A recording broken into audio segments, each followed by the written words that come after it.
Sabéis que esta es una convocatoria nueva, una convocatoria que, bueno, pues que nos parece muy interesante, pero que efectivamente por la novedad de la convocatoria pues nos está llevando a, pues bueno, a mucho trabajo y a vosotros también a adaptaros a las circunstancias. No solamente es nueva la convocatoria, sino que más importantemente es nuevo el programa del mecanismo de recuperación y resiliencia, que todavía no ha sido, para que os hagáis una idea, no ha sido todavía enviado oficialmente a la Comisión Europea, lo hará en breve. Por lo tanto, no es un programa aprobado y estamos viendo muchos cambios. Os vamos a contar hoy un par de ellos que afectan a la convocatoria de manera bastante importante.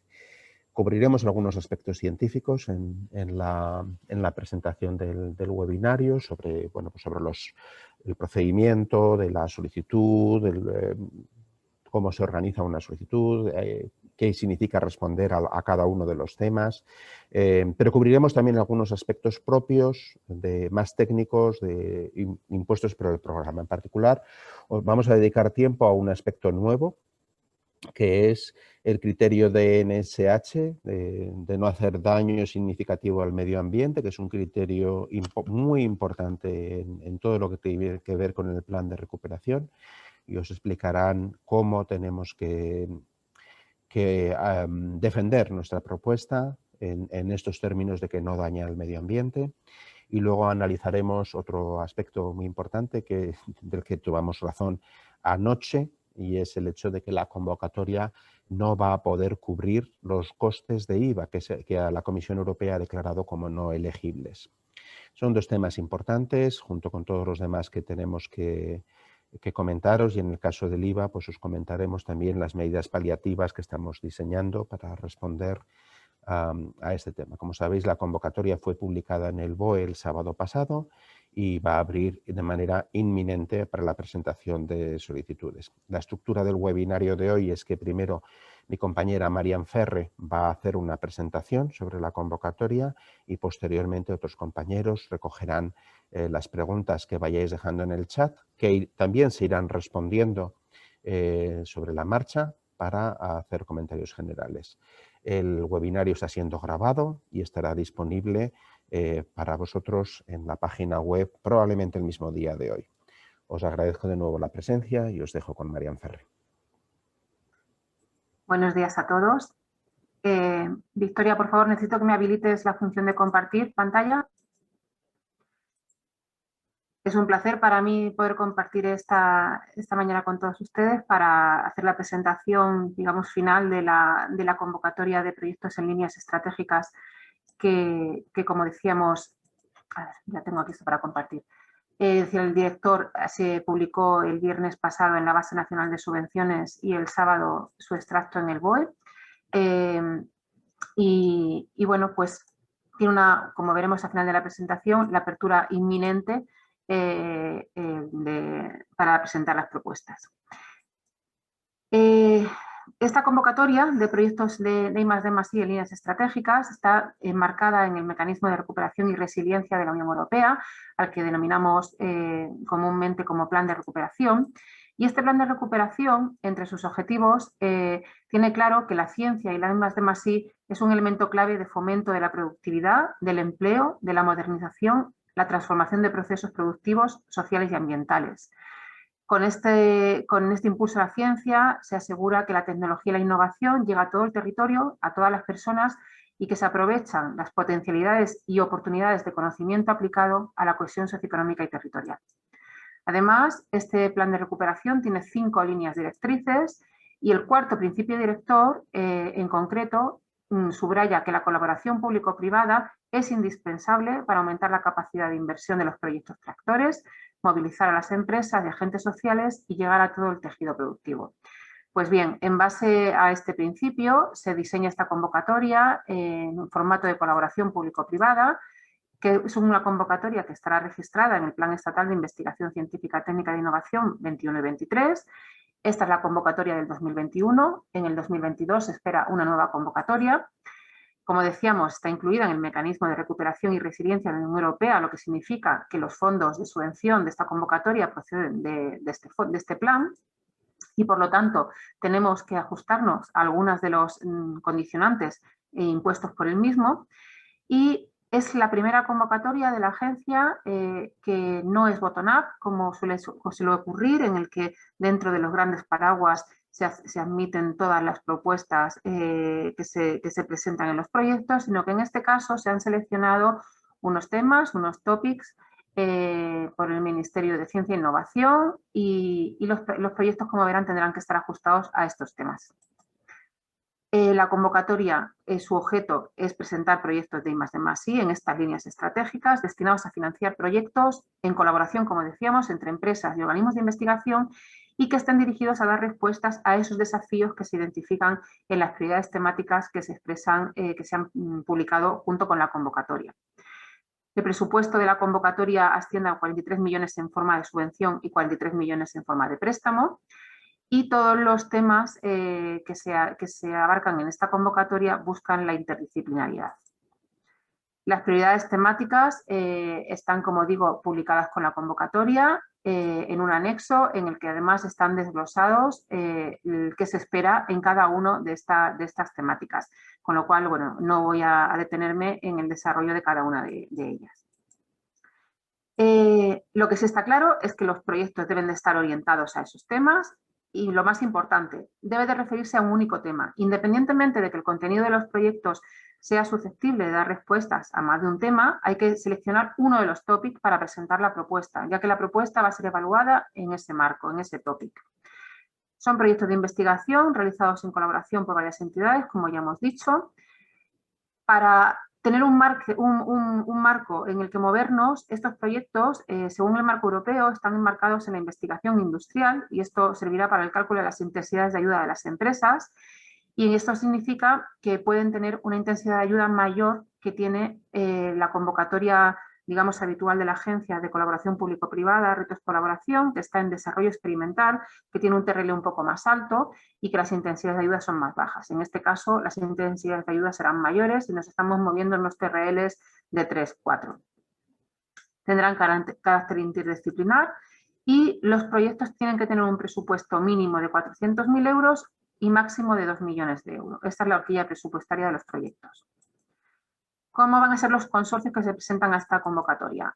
Al menos un organismo de investigación, bien sea público o privado, y una empresa. Esto es lo mínimo para que exista la colaboración. Cada uno de los miembros que participen en el consorcio al menos tiene que tener un 10% del presupuesto del proyecto. Esto nos llevaría a, digamos, a consorcios de 10 entidades máximo. Hacer remarcar que en el caso de que el balance de la parte empresarial fuese mayor del 70% en algún proyecto, debería haber al menos dos entidades, dos empresas, ya que por el marco europeo esto es una exigencia. Si existe más del 70% del presupuesto en mano de la parte empresarial, al menos tiene que haber dos empresas. No se establece en este caso en el presupuesto del proyecto un balance entre la parte empresarial y los organismos de investigación, es libre. En la convocatoria, digamos, de retos colaboración sí se exige hasta ahora que al menos el 60% del presupuesto sea de la parte empresarial. Esto no es así en estos proyectos. Aquí puede haber un marcado carácter de la parte de investigación o de la parte empresarial indistintamente. Son proyectos en el que el coordinador, en este caso, no tiene por qué ser obligatoriamente una empresa, como ocurre en el caso de la otra convocatoria, sino que en este caso puede ser cualquiera de los integrantes del consorcio, ya bien sea de un organismo de investigación público o privado o una empresa. Son proyectos que van a durar 3 años, que van a tener un único periodo de ejecución sin anualidades. ¿Qué significa esto? La cantidad, el proyecto empezará un día y acabará 3 años más tarde. Y el presupuesto que se conceda se podrá gastar libremente a lo largo de esos 3 años. No existirá limitaciones de presupuesto por años que impidan que digamos que el presupuesto de una anualidad se ejecute en otra. La fecha de comienzo de ejecución de los proyectos será la que se indica en cada una de las solicitudes y la fecha fin será 3 años más tarde, 36 meses más tarde de esa fecha. En cualquier caso, los proyectos deben de estar comenzados en el 2021. El presupuesto pues, vendrá determinado por las actividades que se propongan y la adecuación a los objetivos del proyecto. Son compatibles con cualquier otro tipo de ayuda y la memoria de estos proyectos hay que presentarla en inglés. El resto de la documentación, el aplicativo de solicitud, la documentación que se exige de las empresas, todo eso estará en castellano, pero la memoria deberá presentarse en inglés, ya que la evaluación tendrá un marcado carácter internacional en estos proyectos. ¿Quién puede presentarse a esta convocatoria? Pues todos los organismos de investigación, ya sean públicos o privados, pasando por los OPIs de la Ley de la Ciencia, las universidades públicas, los institutos de investigación sanitarias acreditados conforme a lo establecido en el decreto 339, otros centros públicos de I+D, los centros tecnológicos que estén recogidos en el registro del Ministerio, las universidades privadas con capacidad y actividad demostrada en I+D, cualquier otro centro de I+D donde sus estatutos se marque que la I+D es la actividad principal, cualquier tipo de empresa, independientemente del tamaño, pequeña, mediana o grande, y las asociaciones empresariales sectoriales. ¿Cómo financiamos estas ayudas? Dependiendo de la naturaleza de cada participante. Los organismos de I+D públicos van a recibir subvención a costes marginales. Esto significa que el personal propio de las entidades públicas sí que tiene que computar para el presupuesto del proyecto, para ese 10% mínimo que hablábamos, pero el coste directo no se volverá a financiar, ya que estará financiado por alguna administración. En el caso de los organismos privados, recibirán subvención y en este caso a costes totales, es decir, los costes directos del personal propio sí se financiarán. En el caso de las empresas, se va a financiar a costes totales también en forma de préstamo y como una intensidad de ayuda variable, que el máximo podría ser el 95% y va a depender del tipo de empresa, va a depender del tamaño de empresa y de la clasificación financiera que se haga del análisis de las mismas. Así, una empresa pequeña que esté muy saneada podría alcanzar hasta el 95% de intensidad de ayuda. En el caso de las empresas públicas que no pueden endeudarse, recibirán subvención y en este caso recibirán lo que la Unión Europea permite dentro del marco de investigación industrial para las grandes empresas, que es una intensidad de ayuda máxima del 65%. Las características de los préstamos, pues será al Euribor a un año, publicado por el Banco de España el mismo día del mes anterior a la publicación de la convocatoria, es decir, la convocatoria se publicó pues este sábado, pues un mes anterior, como era negativo, pues el interés es cero que aplica a esta convocatoria, con 10 años de amortización, 10 años para devolver, pero los 3 primeros años no hay que devolver, 3 años de carencia. Exigimos garantías, las garantías de estos proyectos al préstamo concedido será de esta forma. Si una entidad recibe más de 200.000 euros en el proyecto, tendrá que presentar garantías. Si no lo hiciera, pero forma parte de un consorcio en el que hay más de una empresa y entre todas reciben más de 1 millón de euros, también tendría que presentar garantías bancarias, pero siempre sería por el 25% de la cantidad concedida. ¿Qué es financiable? Personal, el propio y de nueva contratación, y ojo con los costes marginales de los organismos de investigación públicos, como ya hemos dicho, que hay que incluirlos en el presupuesto, pero el coste directo no se volverá a financiar. Se financian las sociedades cooperativas, los socios accionistas y no se financian los autónomos. Aparatos y equipos, la amortización de nuevos usados para todo el mundo y la adquisición solo para los organismos de investigación siempre y cuando la vida útil y duración del proyecto coincidan. Materiales, todo aquello que esté directamente relacionado con el proyecto, pero no financiaremos ni consumibles informáticos ni material de oficina. Se financia también una partida de informe de auditor de un máximo de 1.200 euros por cada una de las entidades y año, ya que estamos obligados a presentar las cuentas auditadas. Aunque decíamos que hay un único periodo de ejecución, sí que se tendrá que presentar anualmente los gastos que se hayan incurrido año a año, ¿de acuerdo? Esta cantidad se la financiaremos solo si no estás obligado a auditar tus cuentas, excepto en el caso de la universidad pública y los OPIs de la Ley de la Ciencia, que sí se financiarán. Y en el caso de estar obligada a auditar tus cuentas y no recibir esta ayuda, lo que sí permitimos es que el auditor del ROAC sea distinto del que audita las cuentas generales. Muchas veces, por la cuantía de los proyectos, el auditor de la empresa tiene unos costes demasiado elevados para ello y por eso se permite este cambio. Viajes, todo lo necesario para la ejecución y coordinación del proyecto. Consultoría es una partida solo asociada al coordinador del proyecto con un máximo de 20.000 euros al proyecto y esta ayuda es para la ayuda a la gestión del proyecto. Financiamos las patentes, los gastos de solicitud para los organismos de investigación y las empresas pequeñas, a las pymes. A las grandes no se le puede financiar por el marco europeo. Asistencias técnicas que se permite la subcontratación de actividades que no son parte de la actividad de I+D, pero que son necesarias para llevar a cabo el proyecto. En el caso de la subcontratación, se financia, en este caso sí que es algo que es parte de la investigación, forma parte de la investigación, pero que no se puede realizar por la propia entidad por algún motivo.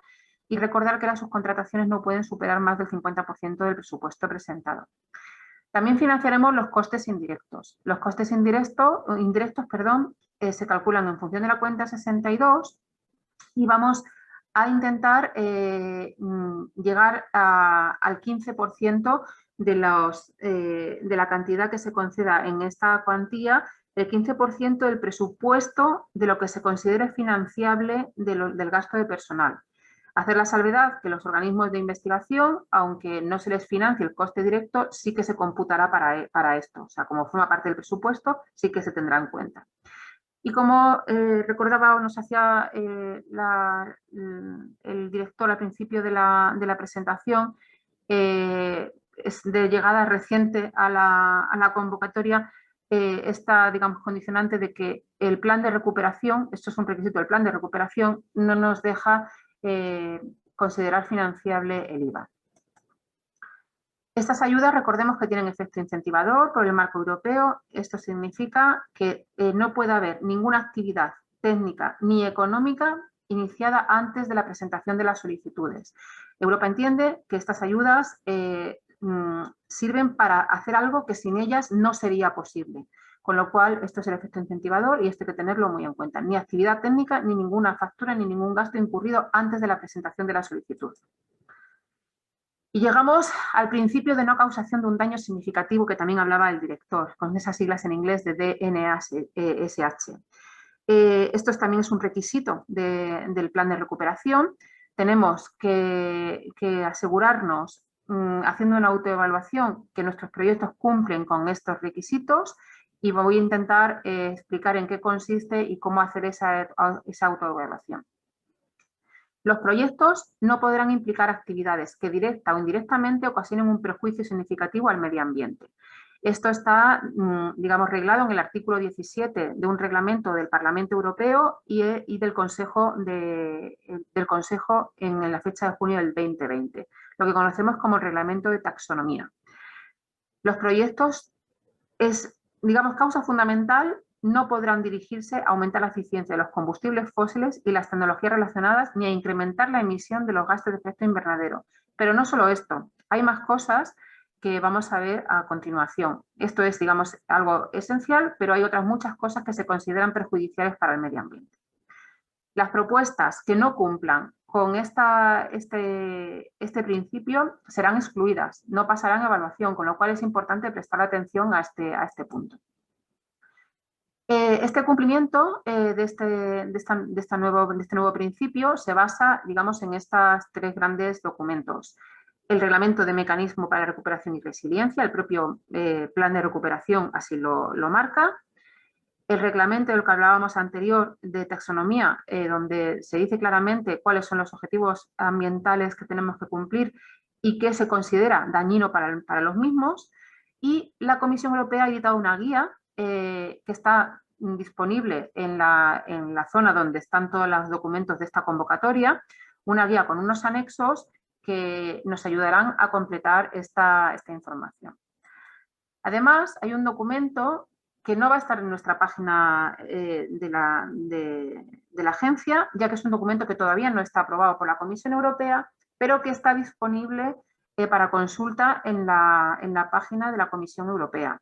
Con lo cual, ahí está la referencia y se podrá consultar y es un documento muy práctico, ya que es un documento de más de 200 páginas, donde objetivo a objetivo, objetiva medioambiental, se va explicando qué se considera y qué no se considera financiable dentro o qué se considera dañino para el medio ambiente dentro de cada una de las distintas iniciativas o actividades. Con lo cual es un documento que se recomienda se revise para esta autoevaluación.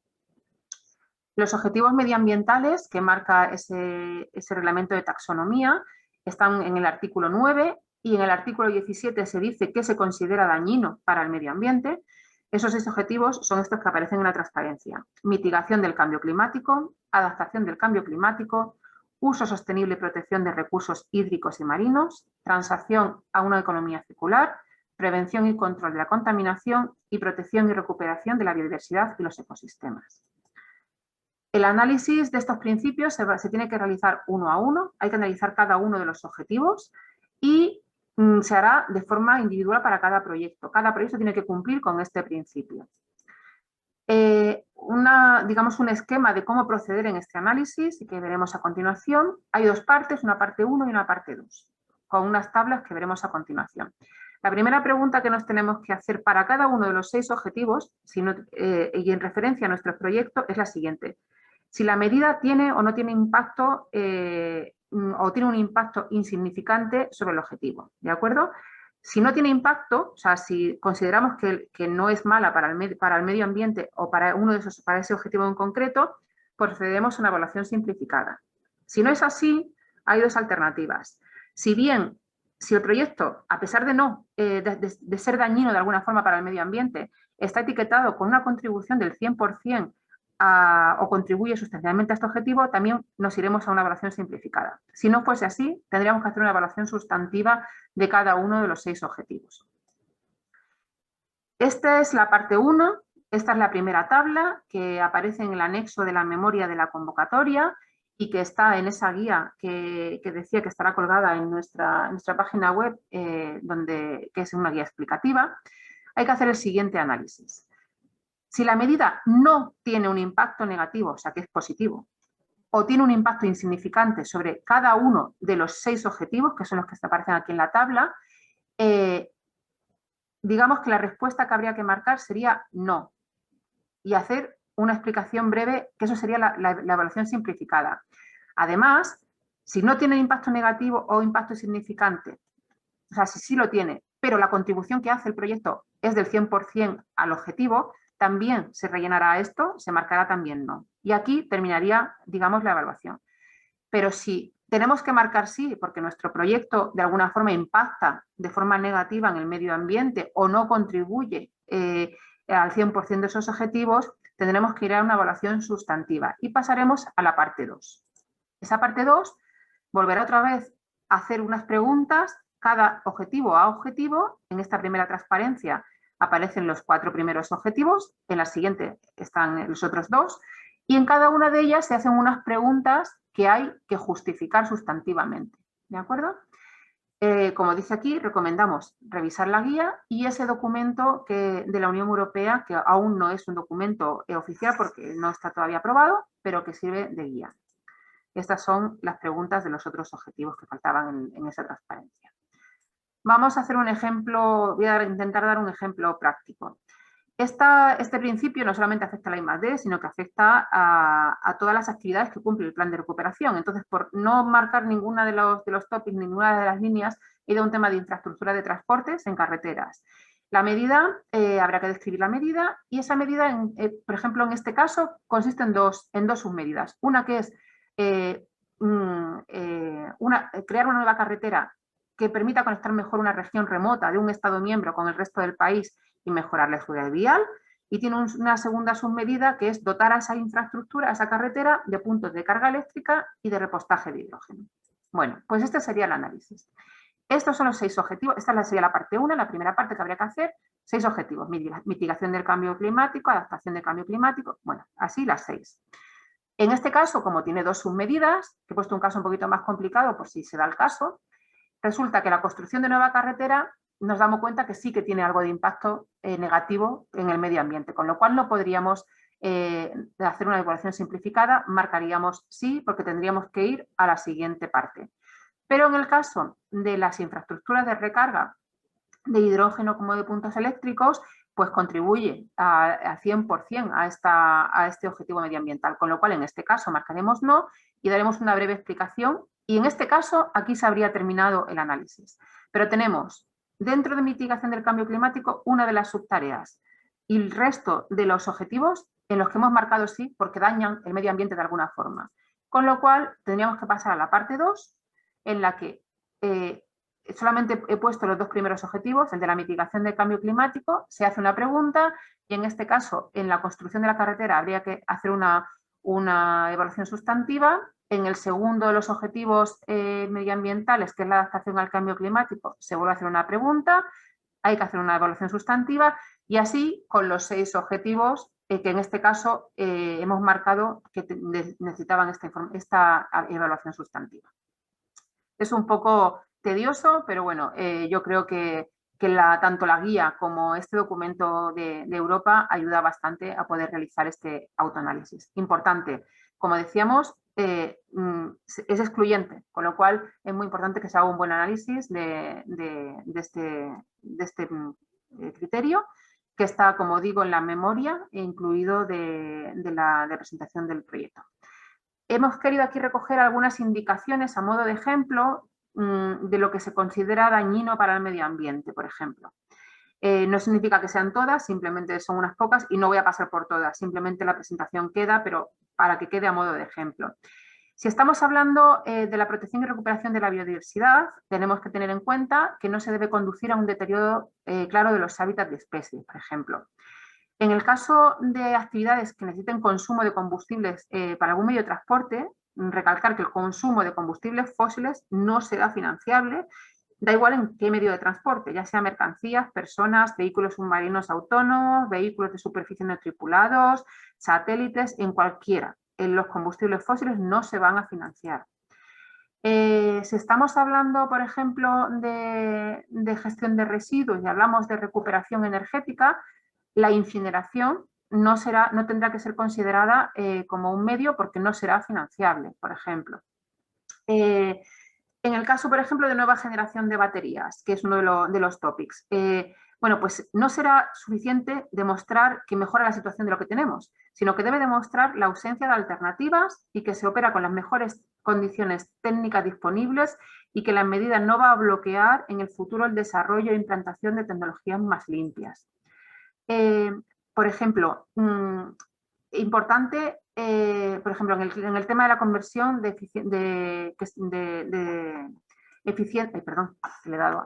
conversión eficiente de la luz solar a combustibles y productos químicos, tenemos que asegurarnos que estas tecnologías no bloquean el desarrollo de combustibles con cero emisiones de gases de efecto invernadero de cara a futuro. ¿Qué más? Todo lo que sea emisiones de CO2, por supuesto, no va a ser financiable. Voy a pasar, por ejemplo, a esta última. En el caso, por ejemplo, es una cosa bastante general. En el caso de que las actividades respecto a las cuales existe una alternativa viable desde el punto de vista tecnológico y económico con un bajo impacto ambiental, la evaluación del impacto ambiental negativo de cada medida deberá llevarse a cabo frente a un escenario de ausencia de intervención, teniendo en cuenta el efecto medioambiental de la medida en términos absolutos. Y voy a hacer, como esto es un poco complicado, un ejemplo abajo. Y no tiene que ver, en este caso, con la investigación tampoco.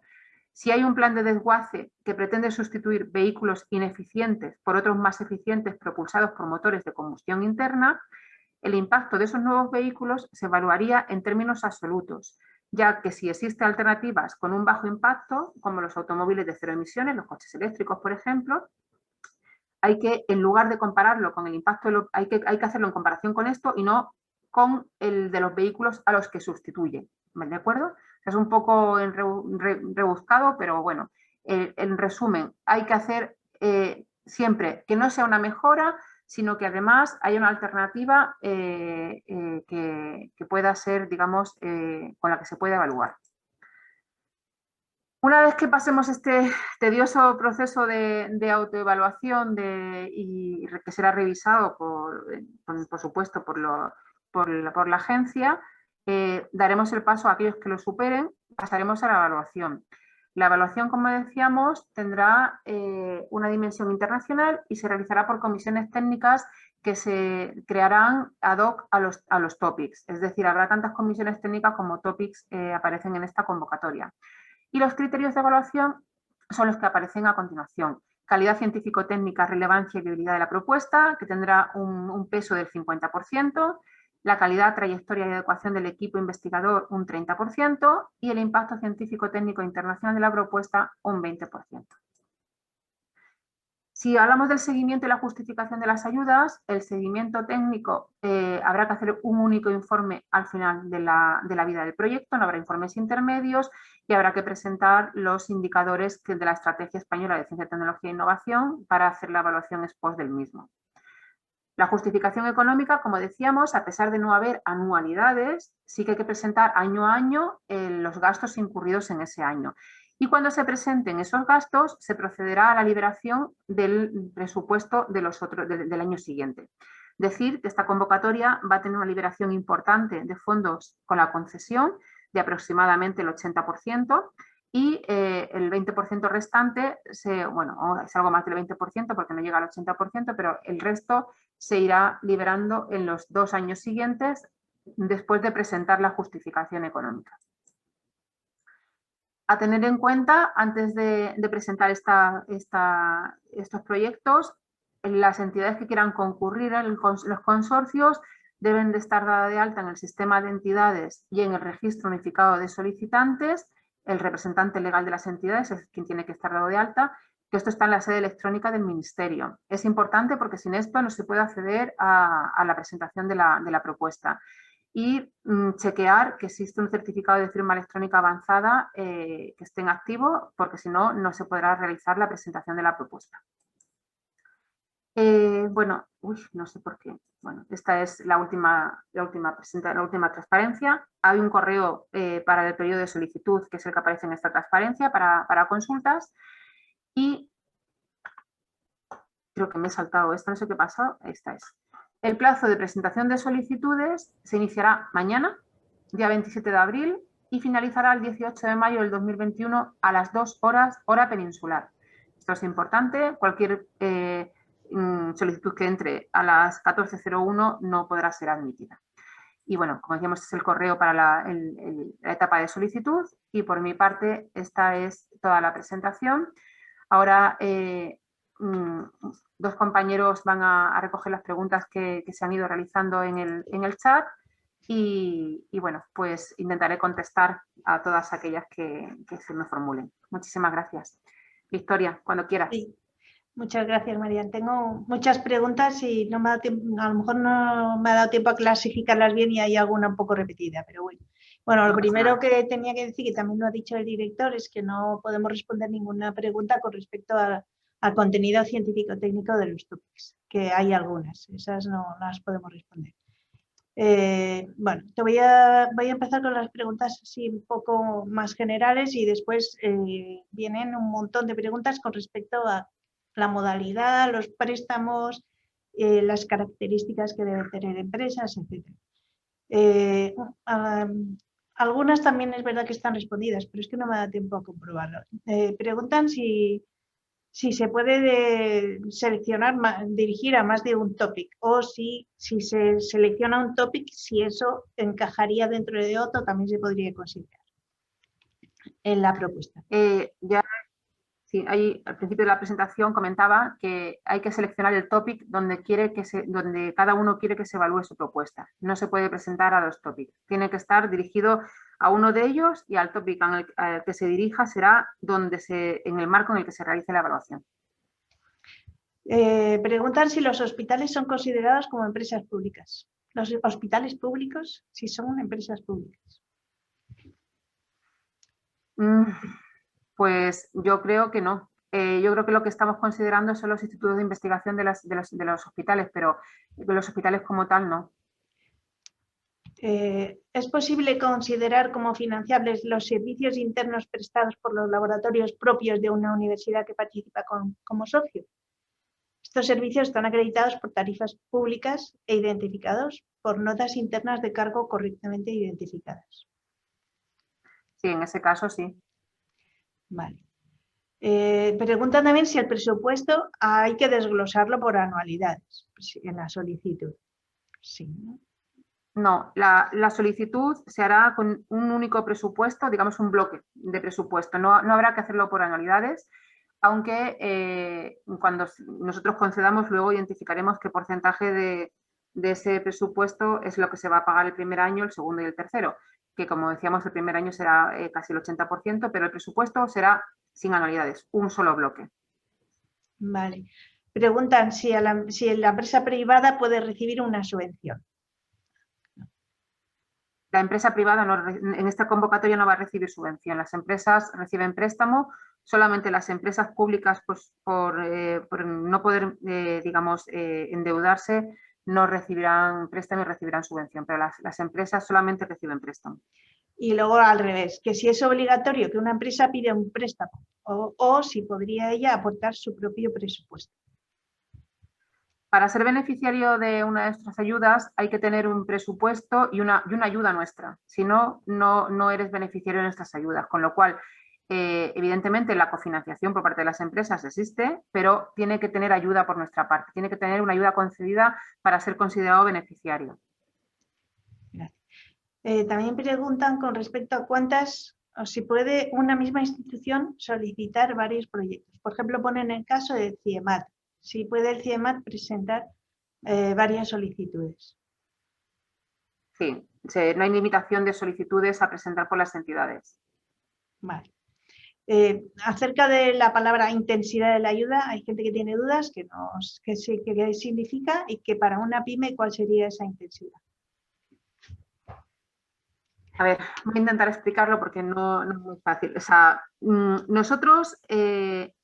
el porcentaje de préstamo que le podemos conceder a una empresa lo tenemos que calcular en función de una serie de parámetros, como de la cantidad que se concede, del digamos, el interés al que está concedido ese dinero, las condiciones de devolución, la clasificación crediticia de las empresas, porque hacemos un análisis de la situación financiera de cada una de las empresas.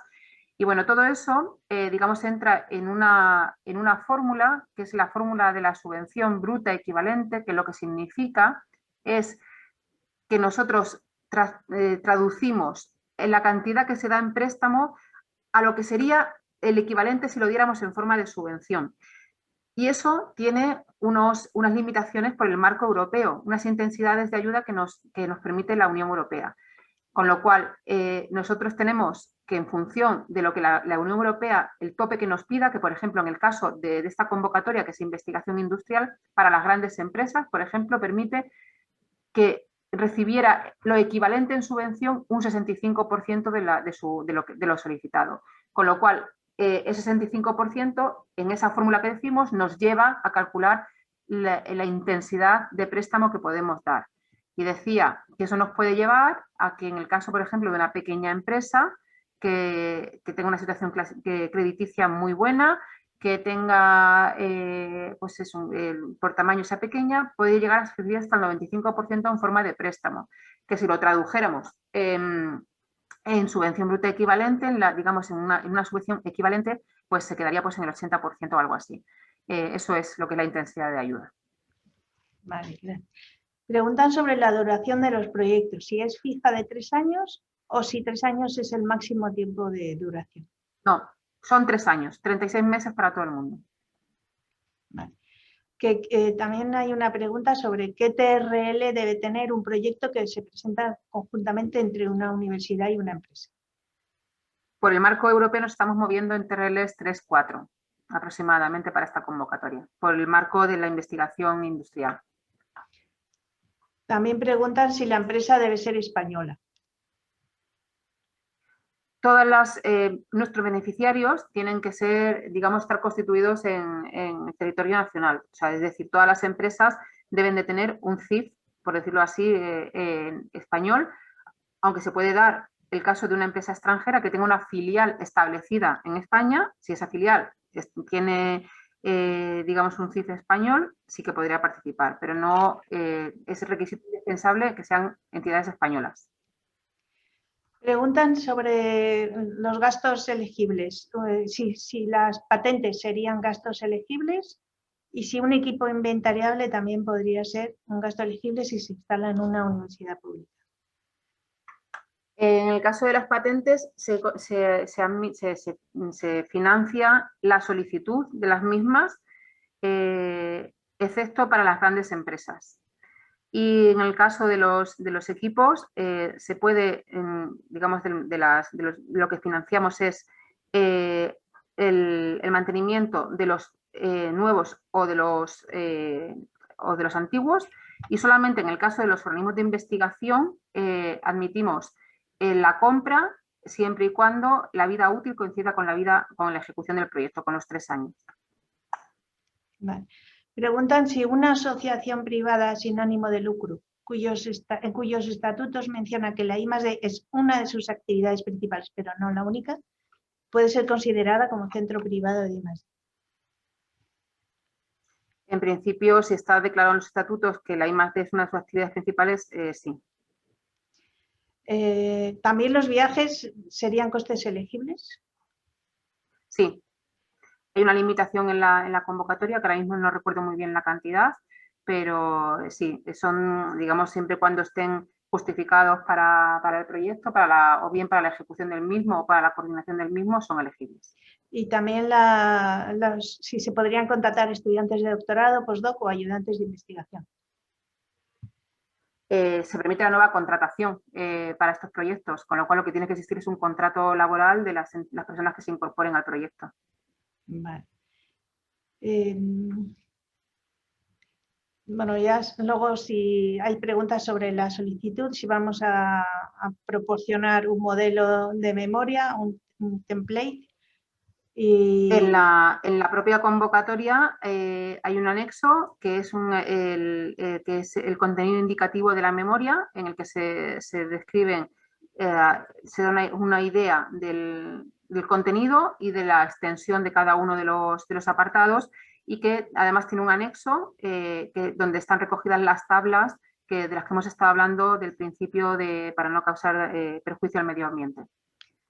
Vale. Hay 2 preguntas sobre los costes indirectos. Una es que nos pregunta qué significa la cuenta 62, que son costes, y dónde pueden encontrar detalles, y otro, si los costes indirectos se deben calcular al hacer el presupuesto o los calculará la agencia en la concesión.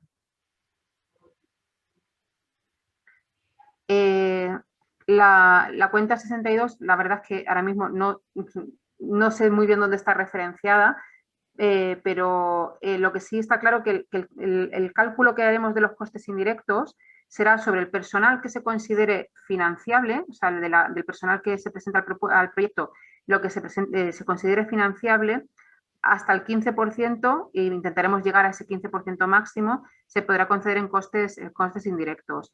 Y sí recordar que en el caso de los organismos públicos de investigación, que el personal, los costes directos no se financia, pero para esto sí computarían. O sea, los que se presenten en el presupuesto del proyecto, se calcularía ese 15% sobre ese personal. Vale, yo de mi bloque ya tengo la última pregunta, que es en relación al préstamo para empresas privadas. ¿Hay tramo no reembolsable como en el caso de las ayudas CEDETI? No, en este caso toda la ayuda que recibe la empresa es en forma de préstamo, no hay una parte en subvención. Solamente, como he dicho anteriormente, las empresas públicas, porque no pueden endeudarse, reciben subvención. Bueno, pues yo creo que he recogido ya las de mi tramo. Ahora te va a seguir haciendo preguntas que haya recogido en el chat Joaquín. De acuerdo. Muchas gracias, Victoria. Gracias. Muy bien, pues muchas gracias. Bueno, con respecto al apartado más novedoso de la convocatoria, que son el aseguramiento de no daño al medio ambiente, pues la verdad es que ha habido muy poquitas preguntas. Yo creo que ha quedado todo bastante claro. Bueno, destacar una como, por ejemplo, es si este análisis de daño tiene que ser desde el punto de vista del proyecto global o tiene que asegurarse todos y cada uno de los objetivos y subobjetivos. En principio, el análisis sería global del proyecto, pero cumpliendo cada uno de los 6 objetivos, analizando cada uno de los 6 objetivos que marca el reglamento de taxonomía, pero sería del proyecto globalmente. Bueno, en estas líneas hay varias preguntas que preguntan sobre si los viajes serán subvencionables por el posible daño al medio ambiente en función del medio de transporte. No, bueno, una cosa es, digamos, el impacto de los objetivos técnicos del proyecto, y otra cosa es que para realizar el proyecto necesites hacer algún viaje. O sea, eso, digamos, no no entra dentro de lo que se pretende. La evaluación que se está haciendo es de la investigación que se está realizando, si la investigación que se está realizando daña al medio ambiente o no. En este caso, hombre, yo creo que lo ideal ahora mismo que estamos con el formato de poder comunicarnos por videoconferencia, pues sería lo ideal para estos viajes, pero en caso de ser necesario alguno por la ejecución del proyecto, porque puede ser necesario, si eso no está considerado dentro de este análisis medioambiental. Pero bueno, deberíamos de ser responsables e intentar utilizar en la medida de lo posible medios que no contaminaran mucho.